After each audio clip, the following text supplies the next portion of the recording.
Yonchev, who is the founder at Cocreated and is going to talk about whether AI can be truly creative. So thank you, Oliver. Morning, everyone. Obviously, I had to come to the future of brands and speak about AI, but my topic is the relationship between computer and creativity. And to start this thing, I want to kick it to you guys. So I'm going to ask you a question. I'd like you to be brave. Who here thinks AI sucks at creativity? I knew there'd be a few. There's always like a copywriter that's been shitting on ChatGPT for 3 years. My people. Well, look, you're not alone. You're not alone. A lot of people agree with you, right? Liz here, she doesn't just stop at creativity. She says she couldn't help AI unless it was capable of doing the dishes. I feel you, Liz. Zoe isn't worried about her job after interfacing with a parcel company's most advanced AI chatbot. And Vex Werewolf isn't a fan of generative design, but he did find it objectively funny that the words "I just farted" seemingly were appearing in all his requests. And I'll tell you my personal issue. I've worked in media and marketing for about 15 years, and I get a little triggered when we talk about creativity because I've spent time learning skills, expertise, knowledge, and then I go onto LinkedIn and I just see garbage. Most of what I see, I don't see creativity. I do see some interesting fusion, you know, random things like Nike, McDonald's sneakers. And look, I believe when brands have got involved, it's been rather bland. And the heights of my imagination and capabilities is turning myself into an action figure after copying a prompt. I look at all of this, and I don't see wonderful displays of creativity, but I do see a mind-blowing, and I truly mean mind-blowing technological advancement. And there's a psychological principle called the hedonic treadmill. And this basically dictates, as we are exposed to more and more, our baseline expectations increase, and everything is sanitized, everything is desensitized. And I feel like that about AI right now. You know, things 2 years ago that would blow my mind, that would delight me, I'm a little bit like, oh, you know? So that's the technology. What about creativity? It feels innately human. And I'm going to contextualize creativity in this industry. People use creativity ultimately to make people feel something, to influence thought, and generally try to make people act. We try and sell more shit. And if we get things right in our industry, great creativity can convey so much by saying so little. If we get creativity really, really, really right, we can speak to people's internal monologue. And if we get creativity really, really, really, really right, then we can transcend time. Things that were relevant 30 years ago can be just as relevant today. And if I consider all the great work across the media and creative industries that I admire, the things that I've participated in, well, the technology was not irrelevant, but it was invisible. And that is the point. Great use of AI should be invisible. And when you understand that, I believe that's the tipping point where your relationship changes. Okay, I got 3 things I'm going to cover today. I'm going to go a little deeper on this contested topic. Can AI be creative? If it can, what will be the impact? I'm going to get out my crystal ball and make some predictions. I love speaking about the future because no one can prove me wrong today, so I'll point that out. And number 3, how should you respond? If AI can be creative, if there is going to be impact, what should you do about it? Okay, big question. It's not a simple question to answer, to be honest. It's not a simple question because you need two ingredients. Firstly, we have to agree a common definition of creativity, and with abstract concepts, it's not as simple as one would assume. And the second thing you need to know is context. You need to understand the technology, but more importantly, the direction of travel. Unfortunately for you guys, someone much smarter than me has spent time trying to distill down the common definition of creativity. There was a wonderful book in the early 90s by Margaret Bowden called The Creative Mind. And she distilled creativity into something mechanical, into mechanisms. And she had three types. Number one, combinational. We're all familiar with this. This is taking an idea over here, taking another idea over here, and combining them in new ways. That's the most common type of creativity. The second is exploration. That's taking an idea or a concept and showcasing it from a new perspective. We're all familiar with that. And then I suppose the holy grail of creativity is transformation, or in other words, originality. And this is the point that skeptics of technology will say, AI can't do that. AI is the median of human intelligence. It's just using predictive modeling. And the skeptics will often liken it to the foundational mechanics of how large language models work. They're probabilistic. They will say it's like looking at a sequence of events and predicting what might be the next logical outcome. And based on Margaret's work and based on my own experiences, I would question those people and say, are we any different? You know, my creativity comes from my lived experiences, the things I consume, the things that inspire me, the things I read, and how I use all of that to produce human ingenuity. I don't know. Sounds pretty creative to me. And look, I'm not delusional. I get the skepticism.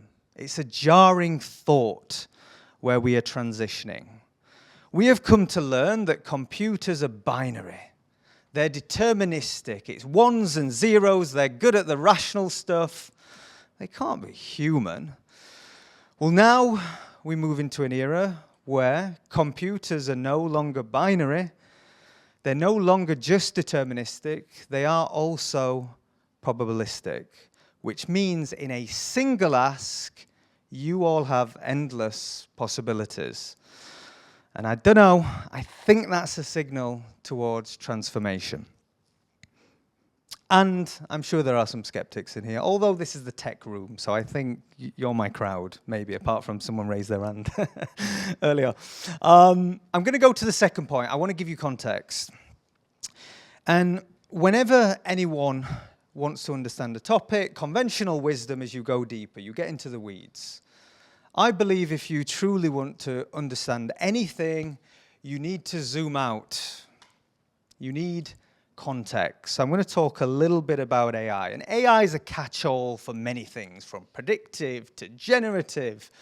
And I won't start at the beginning. The term artificial intelligence was coined back in 1967.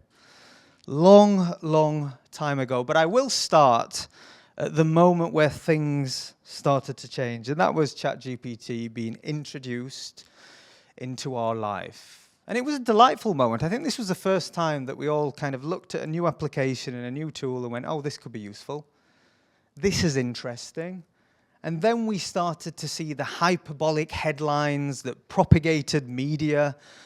And really, my assumption was summarized beautifully by the Chief Creative Officer at Accenture Song.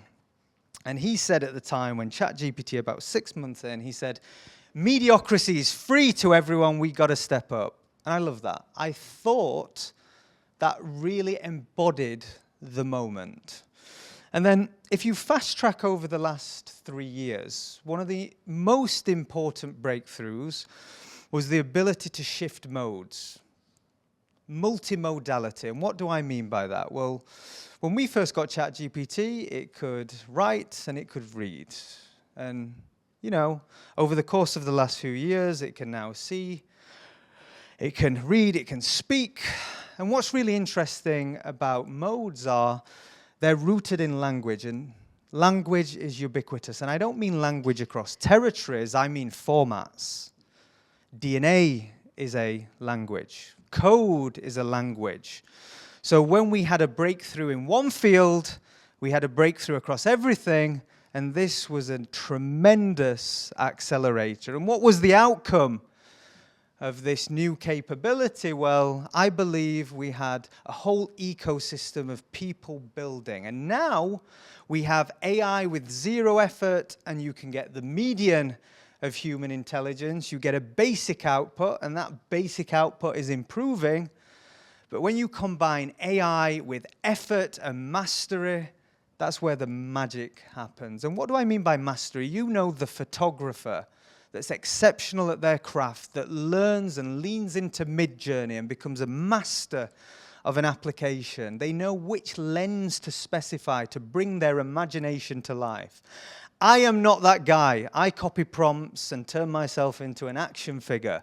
But there are many creatives that are producing wonderful work. And something I saw this week that I thought was phenomenal.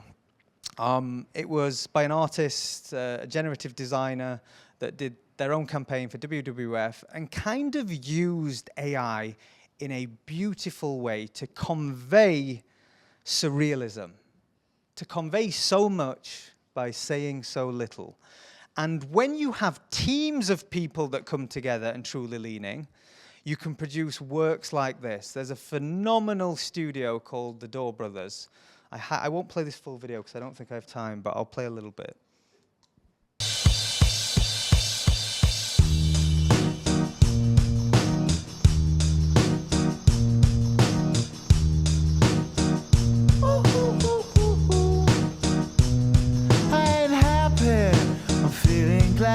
Sunshine in a bag, I'm useless, but not for long. The future is coming on. I ain't happy, I'm feeling glad. I got sunshine in a bag, I'm useless, but not for long. The future is coming on. I ain't happy, I'm feeling glad. I got sunshine in a bag, I'm useless, but not for long. My future is coming on, it's coming on, it's coming on, it's coming on, it's coming on. My future is coming on, it's coming on.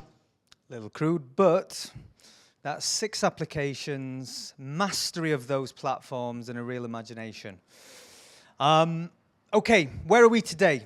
Today is important. Well, models have not just advanced, they've not just crossed modalities, they now have got smarter. And you may question, why is being smart important to creativity? Or in other words, reasoning. Well, I'm going to give you an example. If I turned to anyone in this room and said, I would like you to write a story, and you get one go. You can't do any research, you're going to have to write a story. Even the best writers amongst you would probably produce garbage. And fundamentally, that's how we've been interfacing with AI. We do a single shot, a single prompt, and expect a great outcome. Well, for the lazy amongst us, now models are smarter. They do something called chain of thought reasoning, which means now you do a prompt, they validate, they research. This is training new behavior, and actually it's an important milestone in AI becoming creative. Beyond today, I want to look a nod to the future. I'm sure maybe you've heard the term AI agents. It's a kind of overused term. It's reared its head maybe 9 months ago. And agents are supposed to be pioneering a new era that they call the agentic era. And the simplest way I describe an agent is an AI application that is trained to do one thing, that works with another AI application that is trained to do another thing to complete a task. And why is this important? Well, it's important because we are moving AI and technology from a passive contributor, I use a tool to go do stuff and help augment my work, to now an active contributor in teams. You give it a mission and it can execute. And this is particularly relevant to creativity because, again, I will kick it to you. And if I said, what is the best work you've ever produced, I can almost guarantee it's not been done in isolation. It's been done as part of a team. You know, it's that amazing strategist that found that unique insight, that then handed that to the creative director, that took that insight and turned it into a campaign. And then the art director transcended that through beautiful visuals. Great work is often a byproduct of teamwork, and now AI can emulate that. Okay, what is the impact? A lot of things, but I'm going to start with you. If you can come on this journey with me and consider that the rate of change is accelerating, I have some good news and some bad news, and we'll get the bad news out of the way first. If you are not very good at your job, you're fucked, and I actually mean that. You probably are. But we'll switch gears and talk about good news, because if you are good at your job and you are somewhat creative, I believe the future belongs to you. And I believe that because goddamn left brains have ruled the world. Think of all the economic value for the last 30 years. In the finance industry, engineers, scientists, and creatives, we entertained, we made people laugh. We shaped culture maybe, but the impoverished artist is a real thing. Well, now, artists have goddamn superpowers. We are moving in an era not just of low-code solutions. We are moving into an era of a no-code solutions where computers, these incredibly advanced, powerful bits of technology, now speak in natural language. So if you are a designer and you're complaining about your back-end developer isn't doing what you want, you don't need them anymore. If you are a copywriter, stop whining. Just focus on distilling words into poetry. Video editors, don't complain about client budgets. If you have an imagination, any sound, any scene, any image, it is yours. And the more seasoned marketeers and creative directors in the room, if you're jaded and don't like people, you don't need them anymore.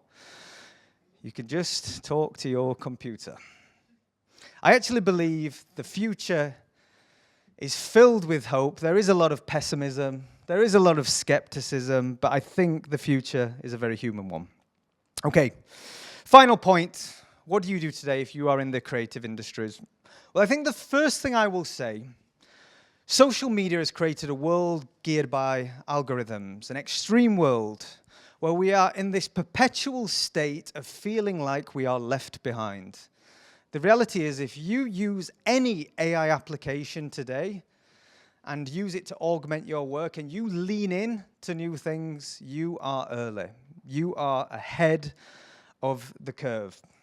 So, creatives. If there are creatives in the room. How do I think about using AI? Very briefly, there are three areas: inspiration, production, and distribution. And I'll start with inspiration. One of my favorite quotes about AI in the context of inspiration came from Ethan Mollick. He's the head of AI at Wharton. And he said, the problem with being human is we're stuck in our own heads. A lot of the bad decisions are a result of not having enough perspectives, which is very true. Well, you've all got infinite perspectives in your pockets. AI can emulate anything you want it to be. A really actionable tip as we transition into this new world is I talk about people building their knowledge base. We all have different sources of inspiration, and a knowledge base now is structuring your data in a thoughtful way. So I use Notion to kind of organize my life. There's a tool on there called Notion Clipper. If I see something that inspires me, an article, a video, I then use Notion Clipper to store that. Creating structure around your inspiration will give you tremendous advantages in the future. I'm a big believer now, everyone can do their 0 to 1 on their own. You know when you need that little spark of inspiration, when you're looking at a blank page? Do it with AI. And there's 2 ways to use AI. Ask very generic questions and very generic prompts and get really basic ideas and eliminate those ideas. Or be really thoughtful. Chain your reasoning. Ask questions. Ask AI to write the prompt for you. We are learning new behaviors. One of the things that I actually do is I actually talk to AI when I'm going on a walk, and I'll say, I'm thinking about this, can you give me some ideas? And honestly, it's actually pretty good. I was skeptical. I sound like a crazy person, but it is actually pretty good. Okay, when we talk about generative AI, we often think about production. Put simply now, you can almost, this uncanny valley is being bridged.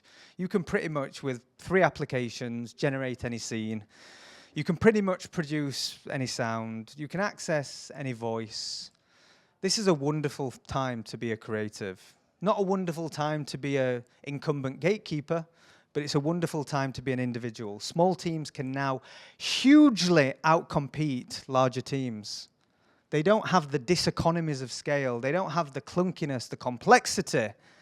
Small teams, individuals with agency can create so much more. And honestly, post-production is truly magic. What is the byproduct of all of this? Well, it's easier to create, sure. Ironically, it's a little harder to stand out, right? Not just because of AI, but because of social media and many other conflating factors. So what do you have to focus on? Well, you should focus on distribution. So when we talk about creativity, everyone thinks about the inspiration, they think about the production. Seldomly do people put enough energy into thinking about distribution. We live in a very fragmented communication landscape.